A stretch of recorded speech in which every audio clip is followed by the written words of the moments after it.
Hello students, this is Nikhil Naka. అయితే last వీడియోలో మనము వోల్టేజ్ వరకు చూసుకున్నాం. ఆఫ్టర్ వోల్టేజ్ మనకి ఇంకా రెండు ఇంపార్టెంట్ టర్మినాలజీస్ మనం తెలుసుకోవాల్సింది ఏంటంటే ఫండమెంటల్స్లో పవర్ అండ్ ఎనర్జీ. ఓకే, సాధారణంగా జనరల్ వాడుకలో అంటే జనరల్ లైఫ్లో మామూలు జీవితంలో మనకు బాగా తెలుసు 60 వాట్ బల్బు 100 వాట్ బల్బు, రెండు బల్బులు ఉన్నాయి. ఏ బల్బు దగ్గర నీకు ఎక్కువగా వెలుతురు వస్తుంది? 100 వాట్ బల్బులో ఎక్కువ వస్తుంది. ఈ 100 వాట్ 60 వాట్ అనేది దాని యొక్క పవర్ అన్నమాట. జనరల్గా మనం ఈ ఎనర్జీ గురించి ఎక్కడ చూస్తుంటామంటే మనకి మంత్లీ కరెంట్ బిల్స్ వస్తాయి. ఈ కరెంట్ బిల్ని మనం ఏం చెప్తాం? ఎనర్జీ బిల్ అని అంటాం.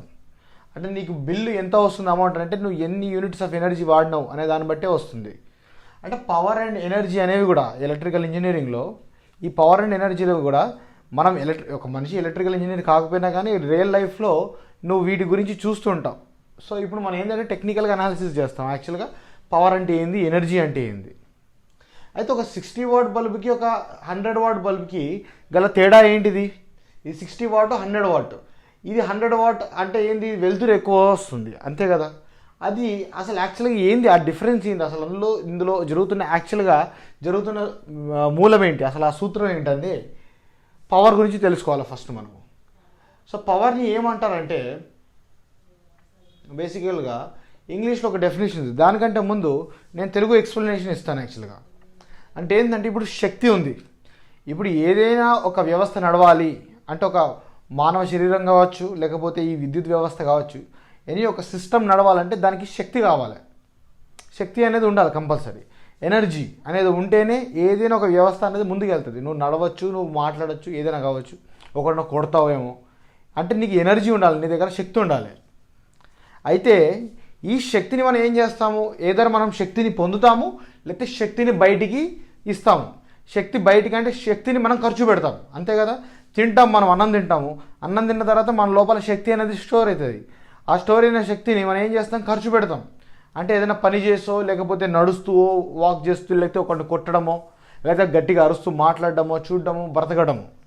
అంటే మనం కాన్స్టెంట్గా ఎనర్జీని అబ్జార్బ్ చేసుకుంటున్నాం. అంటే సింపుల్గా బ్యాటరీని ఛార్జ్ చేసుకుంటున్నాం అన్నట్టు, అండ్ సైమల్టేనియస్గా డిశ్చార్జ్ చేస్తున్నాం అన్నట్టు. అంటే మనం పని చేస్తూ ఉంటాం. పని చేస్తున్నాం అంటే ఏంది? ఎనర్జీని ఖర్చు పెడుతున్నాం, శక్తిని ఖర్చు పెడుతున్నాం అన్న మీనింగ్ కదా. అయితే ఎంత ఫాస్ట్గా నువ్వు ఎనర్జీని నువ్వు బాడీలోకి తీసుకోగలవు, స్టోర్ చేసుకోగలవు, అబ్జర్వ్ చేసుకోగలవు, అండ్ ఎంత ఫాస్ట్గా నువ్వు ఎనర్జీని బయటికి డెలివర్ చేయగలవు అనేదే పవర్ అనమాట. అంటే అది నీ కెపాసిటీ అనమాట. ప్రతి ఒక్కరి లోపల ఎనర్జీ ఉంటుంది. కానీ ఎందుకు కొంతమంది బలవంతులు గారంటే ఆ ఎనర్జీని ఎవడైతే ఫాస్ట్గా బయటికి తీయగలుగుతాడో, స్ట్రాంగ్గా ఎవడైతే బయటికి తీయగలుగుతాడో వాడే బలవంతుడు అని చెప్తాం బేసిక్గా.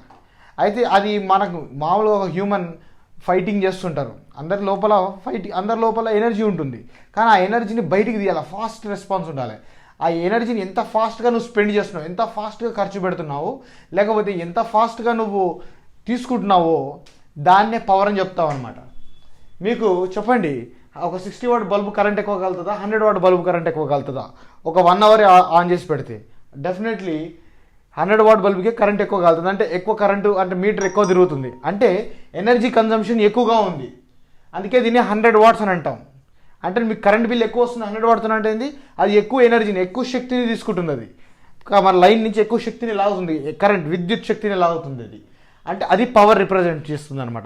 అంటే ఎంత ఫాస్ట్గా, ఎంత ఎక్కువగా శక్తిని లాగుతుందో తక్కువ టైంలో, దాన్నే హై పవర్ఫుల్ అని అంటాం అనమాట. అంటే పవర్ ఎక్కువ ఉంది అని అంటాం అనమాట.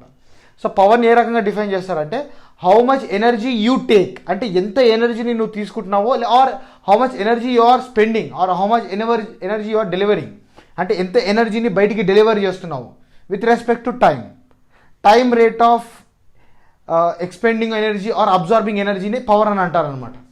పవర్ ఈజ్ డిఫైన్డ్ యాజ్, పవర్ని ఏ విధంగా డిఫైన్ చేస్తారంటే టైం రేట్ అంటే ఏంటంటే ఏదైనా కానీ టైంతో కంపేర్ చేస్తున్నప్పుడు టైం రేట్ అని అంటాం అనమాట. టైం రేట్ అంటే ఏంది? ఫర్ ఎగ్జాంపుల్ నేను ఒక బజార్ పోయి పెన్ను కొనాలి, పెన్ను రేట్ ఎంత అని అంటున్నాం. పెన్ను రేట్ అంటే ఏంది? ఒక పెన్నుకి ఎన్ని రూపాయలు అనే కదా. టైం రేట్ అంటే ఏంటంటే ఒక సెకండ్ టైంకి ఎంత అంటే ఏంది time rate? Time rate of energy. Okay, energy delivering or okay time rate of energy delivery or energy absorption. అంటే ఒక యూనిట్ టైంకి, అంటే ఇంత టైంలో ఎంత ఎనర్జీ డెలివరీ చేస్తున్నావు లేదా ఎంత ఎనర్జీని అబ్జార్బ్ చేస్తున్నావు అన్నదే పవర్. పవర్ ఎవరికి ఎక్కువ ఉంటుందని అంటే ఎవరైతే ఫాస్ట్గా ఎనర్జీని ఖర్చు పెట్టగలడో, డెలివరీ చేయగలడో, లేకపోతే ఎవరైతే ఫాస్ట్గా ఎనర్జీని అబ్జార్బ్ చేసుకోగలడో వాడే హైలీ పవర్ఫుల్. నువ్వు చెప్పండి 60 వాట్ బల్బ్కి 100 వాట్ బల్బ్కి you must have understood what is the actual definition meaning. అంటే యాక్చువల్ మీనింగ్ ఏంటనేది మీకు అర్థమయ్యి ఉండాలి. 100 వాట్స్ అంటే ఏంటి, అది ఫాస్ట్గా ఇంకా ఎక్కువ ఎనర్జీని లాగగలుగుతుంది, కానీ ఇది ఎనర్జీ అనేది చాలా తక్కువ లాగగలుగుతుంది. And that is the meaning of power. అంటే పవర్ని ఏమని చెప్పొచ్చు నేనంటే power is equal to okay power is equal to energy by time. ఎనర్జీనే మనం వర్క్ అని కూడా చెప్పొచ్చు. అంటే ఎంత పని చేస్తున్నావు, అంటే నువ్వు ఎనర్జీని ఇస్తున్నా కానీ ఎనర్జీ తీసుకుంటున్నావు అంటే దాని మీనింగ్ ఏంది, పని చేస్తున్నావు అని. పని ఎనర్జీ, పని శక్తి, ఈ రెండు ఒకటే కాంపోనెంట్స్ అనమాట ఫిజిక్స్లో. సో వర్క్ బై టైం అని చెప్తాం అనమాట. Okay, power is equal to work by time. Work అంటే నథింగ్ బట్ ఎనర్జీయే, వర్క్ అనేది ఎనర్జీయే. పవర్ వర్క్ బై టైం అని అన్నానంటే నేను దీన్ని ఈ విధంగా కొంచెం మార్పు చేసుకుంటాను నేను మ్యాథమెటిక్స్ ప్రిన్సిపల్ యూజ్ చేసి. మ్యాథ్స్ ప్రకారం ఏంది, ఈ వర్క్ బై టైం నేను ఏం చేస్తానంటే వర్క్ బై ఛార్జ్ అని రాస్తాను నేను. Okay, work by Q, charge, Q అంటే ఛార్జే కదా మనం చదువుకున్నాం, into okay into charge by time అని రాస్తాను నేను ఇప్పుడు. ఓకే, అంటే దీన్ని ఈ విధంగా కూడా రాయొచ్చు, work by charge into charge by time. ఇలా రాస్తే మళ్ళీ ఇది ఈక్వల్ ఎట్లయితే సార్ అని అంటే ఈ క్యూ ఈ న్యూమరేటర్లో ఉంది, డినామినేటర్, ఈ రెండు క్యాన్సిల్ అయిపోతుంది. ఈ బేసిక్ మ్యాథమెటిక్స్ మీకు వచ్చిందని నేను ఎక్స్పెక్ట్ చేస్తున్నాను. క్యాన్సిల్ అయితే ఫైనల్ ఏముంది, వర్క్ బై టైం అని ఉన్నది. అందుకని దీన్ని ఈ విధంగా రాసుకోవచ్చు. ఆల్రెడీ మనం చదువుకున్నాం వోల్టేజ్ అండ్ కరెంట్లో. వోల్టేజ్ని ఏమని చెప్తున్నాము, ఒక ఛార్జ్ని ఈ ప్లేస్ నుంచి ఒక ప్లేస్కి తీసుకురావడానికి, అంటే ఒక పాయింట్ నుంచి ఒక పాయింట్ తీసుకురావడానికి నువ్వు ఎంత పని చేస్తున్నావు అనేది ఛార్జ్ అని వోల్టేజ్ అని చెప్పాము. ఎక్కువ వోల్టేజ్ ఉందంటే నువ్వు ఎక్కువ పని చేస్తున్నావు దాన్ని ఇక్కడికి తీసుకురావడానికి. అది ఏమని చెప్పాము మన definition, voltage is equal to work done by charge అని రాశాను. Work per unit charge, work by charge. Work by charge అంటే ఇప్పుడు ఇది ఏంది, ఇది వోల్టేజ్. ఇది మళ్ళీ కరెంట్ అని చెప్పాము. కరెంట్ అంటే ఏంది, ఛార్జ్ యొక్క ప్రవాహం, అంటే విత్ రెస్పెక్ట్ టు టైంతో ఎంత ఛార్జ్ ఫ్లో అవుతుంది, ఛార్జ్ బై టైం అనేది కరెంట్ అని చెప్పాము. అంటే voltage into current, that is power P. ఇలా మనకి పవర్ యొక్క ఫార్ములా వస్తుందన్నమాట. మనం వోల్టేజ్ కరెంట్ ఈ రెండింటి గురించి చదువుకున్నాము. Next power. పవర్ అంటే ఏంది, వోల్టేజ్ ఇంటూ కరెంట్ అనేది, వోల్టేజ్ ఇంటూ కరెంటే పవర్. అంటే రెండింటిని గుణంకం చేస్తే నీకు పవర్ వస్తుంది అనమాట. ఓకే, పవర్ వచ్చిన తర్వాత ఎనర్జీని కూడా మనం ఫైండ్ అవుట్ చేయొచ్చు. పవర్ వస్తే ఎనర్జీ అంటే ఏంది, పవర్ ఇంటూ టైం. సింపుల్గా చెప్పాలంటే అంటే దీన్ని ఏమని రాయొచ్చు, V into I into tea అని కూడా రాయొచ్చు. దీన్ని ఎనర్జీ అని కూడా రాయొచ్చు. ఓకే, సో పవర్ యొక్క యూనిట్స్ ఏంది అనేది ఇప్పుడు ఒక క్వశ్చన్. పవర్ యొక్క యూనిట్స్ ఏంది, voltage units volt, current units amperes. అలాగా పవర్కి కూడా ఏదైనా యూనిట్ ఉండాలి కదా. సో పవర్ అంటే ఏమని చెప్పాము మనము, work done by time. Work done అంటే ఏంది, ఎనర్జీని మనం ఏమని చెప్తాము, జోల్స్ అని చెప్తాము కదా, జోల్స్ అని చెప్తాము. టైంని సాధారణంగా సెకండ్స్లో కూడా చెప్తారు. Okay, joules per second. So joule per second అంటే పవర్. ఈ జోల్ పర్ సెకండ్ మళ్ళీ ఒక సైంటిస్ట్కి పేరుగా, ఒక సైంటిస్ట్కి అంటే ఏమంటారు, సైంటిస్ట్కి ఒక ట్రిబ్యూట్ లాగా ఆ రకంగా ఈ జోల్స్ పర్ సెకండ్ ఇంకొక పేరుతో పిలుస్తారు. దాన్నే వాట్స్ అని అంటారు. అంటే 1 joule per second is equal to 1 watt అనమాట. అదే ఈ వాట్ అనమాట. ఈ వాట్స్ అని అంటున్నాం కదా, అదే వాట్ అనమాట. వాట్ అంటే యాక్చువల్గా సైంటిస్ట్ పేరు జేమ్స్ వాట్ అంటే ఆయనకి గుర్తుగా ఈ జోల్స్ పర్ సెకండ్ అనబడే ఒక యూనిట్ని వాట్ అని సింపుల్గా రీప్లేస్ చేస్తున్నాము. సిమిలర్గా కరెంట్ని ఏ విధంగా రీప్లేస్ చేసినాం, కరెంట్ అంటే ఏమని చెప్పినాము, charge by time. Charge units ఏంటి, కులుమ్స్. టైమ్స్ యూనిట్స్ ఏంటి, సెకండ్. కులుంబ్ బై సెకండ్ అని రాసే దాని బదులు దీన్ని మనం ఏమని చెప్తున్నాం, సింపుల్గా యాంపియర్ అని రీప్లేస్ చేస్తున్నాం కదా, గుర్తుందనుకుంటా. సిమిలర్గా వోల్టేజ్ అంటే ఏం చెప్పినాం, వోల్టేజ్ అంటే ఏంది, work done per unit charge, W by Q అని చెప్పినాను వోల్టేజ్ అంటే వోల్టేజ్. వర్క్ అంటే ఏంది, జోల్స్. ఛార్జ్ అంటే ఏంది, కులుమ్స్. జోల్స్ బై కులుమ్స్ అనేది వోల్టేజ్ యొక్క యూనిట్. కానీ దీన్ని మనం ఏం చెప్పినా, సింపుల్గా వోల్ట్స్ అని చెప్పి రాస్తున్నామని చెప్పినాం. అదేవిధంగా పవర్ అంటే కూడా work by time, joules by second. దీన్ని ఏమని రాస్తాము? వాట్స్.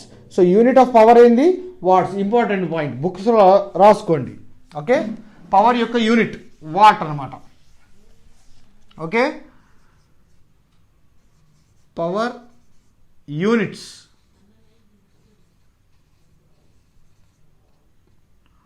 ఏంటంటే వాట్స్. పవర్ యూనిట్స్ని వాట్స్ అని అంటారనమాట. పవర్ యొక్క యూనిట్ ఏంది అంటే వాట్స్. మీరు చూస్ చేసుకోవాలి, మీకు ఎగ్జామ్లో యాజ్ ఇట్ ఈస్గా అదే వస్తుంది. పవర్ యొక్క కింది వాణిలో పవర్ యూనిట్ ఏంటో తెలుసుకోండి, చెప్పండి అని అంటాడు. Watts, amperes, volts, joules. Watts అనేది ఆన్సర్ అనమాట. ఓకే, అలా వాట్స్ అని కాకపోయినా దీన్ని ఇంకో విధంగా కూడా రాయొచ్చు. వాడు జోల్స్ పర్ సెకండ్ అని కూడా రాయొచ్చు. అలా రాసినా కూడా అది వాట్సే అవుతుంది అనమాట. సో ఈ ఏ విధంగా వాడు ఎంత డిఫికల్ట్గా మీకు క్వశ్చన్ ట్విస్ట్ చేసి అడగాలనుకున్నా కూడా మీరు ఇప్పుడు చెప్పగలుగుతారు. ఓకే, ఆ విధంగా మీకు పవర్ గురించి అర్థమైందని అనుకుంటున్నాను. నెక్స్ట్ పవర్ అయిపోయిన తర్వాత మనం ఎనర్జీ గురించి తెలుసుకోవాలి. ఓకే,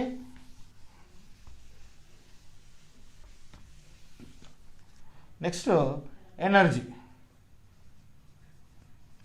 ఎనర్జీ అంటే నథింగ్ బట్ ఎనర్జీ అంటే ఏం లేదు, ఒక టైం పీరియడ్ తీసుకుంటాం. అంటే ఒక టైంలో ఇంత టైం డ్యూరేషన్లో నువ్వు ఎంత పని చేస్తావు అనేదే వర్క్ అనమాట, ఎనర్జీ అనమాట. అంటే నీకు ఎనర్జీ ఎక్కువ ఉందంటే ఎక్కువ పని చేయగలుగుతావు, అంతే కదా. అంటే పని చేసావు, ఎనర్జీ రెండు ఒకటే అని చెప్పుకోవచ్చు బేసిక్గా. ఎక్కువ ఎనర్జీ ఉంది అంటే ఎక్కువ పని చేయగలుగుతావు ఆ టైం పీరియడ్లో, ఇచ్చిన టైంలో. ఒక 1 అవర్లో, 1 అవర్ అనుకుందాం ఎంతైనా కానీ. సో ఎనర్జీ అంటే ఏం చెప్తామంటే work done in a given time. Work అయినా ఎనర్జీ అయినా సాధారణంగా రెండు ఒకటే, డిఫరెంట్ వేస్ ఆఫ్ ఎక్స్ప్రెసింగ్. అది దాని స్వభావం అనేది డిఫరెంట్గా మనం ఎక్స్ప్లెయిన్ చేస్తాం, అంతేగాని రెండు ఒకటే. రెండింటి యొక్క యూనిట్స్ ఒకటే. ఎనర్జీ కానీ వర్క్ కానీ దీని యూనిట్స్ ఏందయ్యా అని అడిగితే దాని యూనిట్ ఒకటే, జోల్స్. ఓకే, కానీ ఇన్ జనరల్ జోల్స్.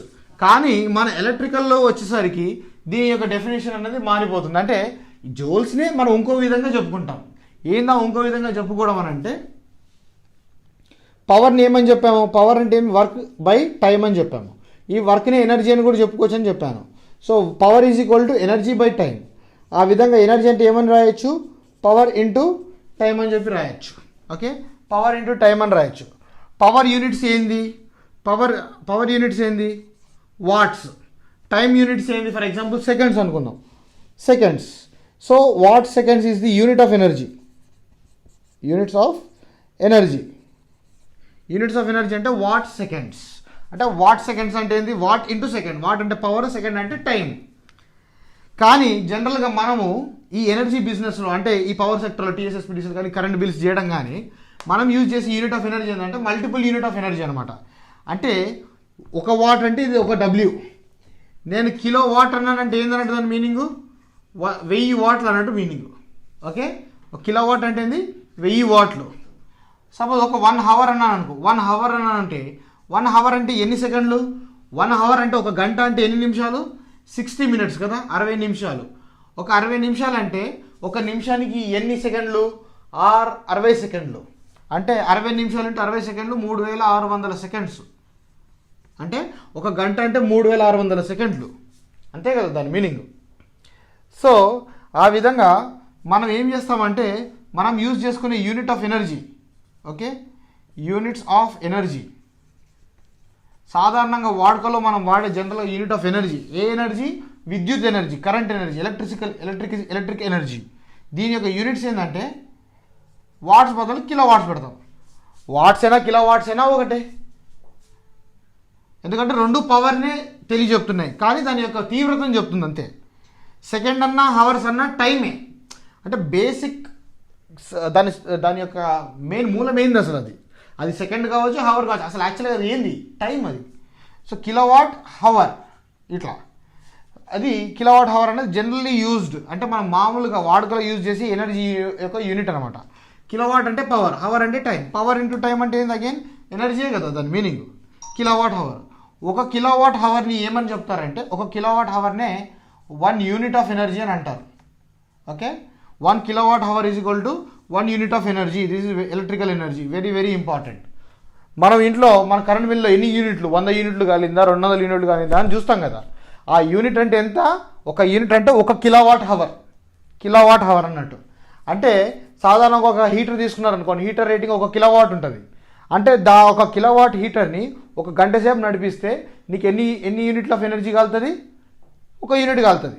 అదే 1 కిలోవాట్ హీటర్ని 4 గంటలు వాడుకుంటే ఎన్ని యూనిట్లు కాలుతుంది, 4 యూనిట్లు కాలుతుంది. అదే దీని యొక్క కాన్సెప్ట్ అనమాట. అంటే 1 కిలోవాట్ ఒక హవర్ వాడితే 1 యూనిట్ అంటాం. 1 kilowatt hour is equal to 1 unit. ఇది కూడా చాలా ఇంపార్టెంట్ క్వశ్చన్, ఇదే మీకు డైరెక్ట్గా అడుగుతారు. సో ఇది ఎనర్జీ అండ్ పవర్, అంటే ఈ కాన్సెప్ట్ మీకు అర్థమైంది అనుకుంటాను. సో ఇప్పుడు నెక్స్ట్ వచ్చే వీడియోలో మనం ఏం చేస్తామంటే, నెక్స్ట్ వీడియోలో మనం ఇప్పటివరకు డిస్కస్ చేసిన టాపిక్స్ లైక్ చార్జ్ కానీ, కరెంట్, వోల్టేజ్, పవర్, ఎనర్జీ, ఇంతవరకు ఉన్న కొన్ని ఇంపార్టెంట్ క్వశ్చన్స్ చూస్తాం.